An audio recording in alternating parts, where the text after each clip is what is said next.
ಮೈಸೂರು ಜಿಲ್ಲೆಯ ಪಿರಿಯಾಪಟ್ಟಣ ತಾಲೂಕಿನ ಕಿತ್ತೂರು ಗ್ರಾಮ ಪಂಚಾಯಿತಿ ಕಚೇರಿ ಆವರಣದಲ್ಲಿ 77ನೇ ಗಣರಾಜ್ಯೋತ್ಸವವನ್ನು ಅರ್ಥಪೂರ್ಣವಾಗಿ ಆಚರಿಸಲಾಯಿತು. ನಡೆದ ಗಣರಾಜ್ಯೋತ್ಸವ ಕಾರ್ಯಕ್ರಮದಲ್ಲಿ ಗ್ರಾಮ ಪಂಚಾಯಿತಿ ಅಧ್ಯಕ್ಷೆ ವೀಣಾ ರಮೇಶ್ ರಾಷ್ಟ್ರ ಧ್ವಜಾರೋಹಣ ನೆರವೇರಿಸಿದರು.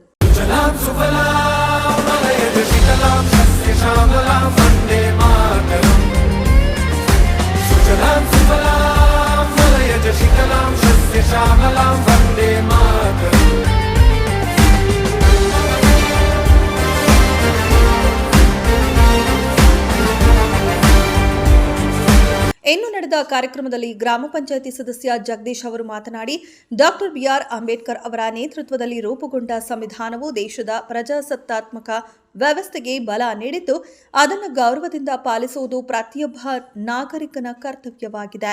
ಇಂದಿನ ಯುವ ಜನತೆ ಡಾಕ್ಟರ್ ಬಿಆರ್ ಅಂಬೇಡ್ಕರ್ ಆದರ್ಶಗಳನ್ನು ಮೈಗೂಡಿಸಿಕೊಳ್ಳಬೇಕು ಎಂದರು.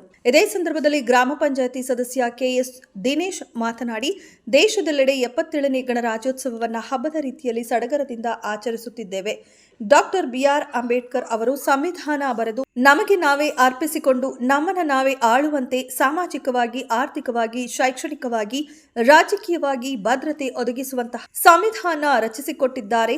ನಾವೆಲ್ಲರೂ ಅವರನ್ನ ಸ್ಮರಿಸಿಕೊಳ್ಳಬೇಕು ಎಂದರು.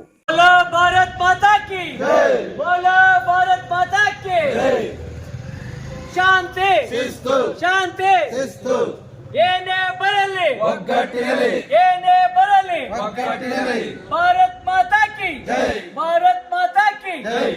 77ನೇ ಗಣರಾಜ್ಯೋತ್ಸವವನ್ನು ಈ ದಿನ ಬಹಳ ಹಬ್ಬದ ರೀತಿಯಲ್ಲಿ ಮಾಡ್ತಿದ್ದೀವಿ. ಈ ಗಣರಾಜ್ಯೋತ್ಸವವನ್ನು ಇವತ್ತಿನ ದಿನ ನಮ್ಮಲ್ಲಿ ಇರೋಂಥ ಎಲ್ಲ ಸಣ್ಣ ಪುಟ್ಟ ಜಾತಿಗಳು ಆಗಿರ್ಬೋದು, SC STಗಳಾಗಿರ್ಬೋದು, ಇವತ್ತು ಸಂವಿಧಾನವನ್ನು ಅಂಬೇಡ್ಕರ್ ಅವರು ಕೊಡಲಿಲ್ಲ ಅಂದಿದ್ರೆ ಇವತ್ತು ನಾವು ಸಣ್ಣ ಪುಟ್ಟ ಜಾತಿಯರು ಯಾರೂ ಕೂಡ ಇವತ್ತು ಅಧಿಕಾರಕ್ಕೆ ಬರೋಕ್ಕಾಗ್ತಿರ್ಲಿಲ್ಲ.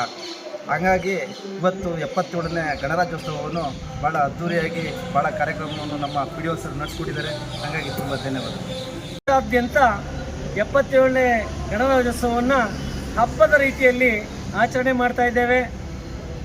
ಮಾನ್ಯ ಅಂಬೇಡ್ಕರ್ ಅವರು ನಮಗೆ ನಮ್ಮದೇ ಆದ ಸಂವಿಧಾನವನ್ನು ಬರೆದು ನಮಗೆ ನಾವೇ ಅರ್ಪಿಸಿಕೊಂಡು ನಮ್ಮನ್ನು ನಾವೇ ಆಳುವಂತೆ ಸಾಮಾಜಿಕ, ಆರ್ಥಿಕವಾಗಿ, ಶೈಕ್ಷಣಿಕವಾಗಿ ಎಲ್ಲರಿಗೂ ಭದ್ರತೆಯನ್ನು ಒದಗಿಸುವಂತಹ ಒಂದು ಸಂವಿಧಾನವನ್ನು ಬರೆದು ನಮಗೆ ಅರ್ಪಣೆ ಮಾಡಿದ್ದಾರೆ. ಅವರಿಗೆ ಈ ದಿನ ಸ್ಮರಿಸುತ್ತಾ ನಾವೆಲ್ಲರೂ ಕೂಡ ದೇಶಾದ್ಯಂತ ಅದ್ದೂರಿ ಗಣರಾಜ್ಯೋತ್ಸವವನ್ನು ಆಚರಿಸ್ತಿದ್ದೇವೆ. ಈ ಗಣರಾಜ್ಯೋತ್ಸವದ ಆರ್ಥಿಕ ಶುಭಾಶಯಗಳನ್ನು ಮತ್ತೊಮ್ಮೆ ಎಲ್ಲರಿಗೂ ತಿಳಿಸ್ತಾ ಇದ್ದೇನೆ.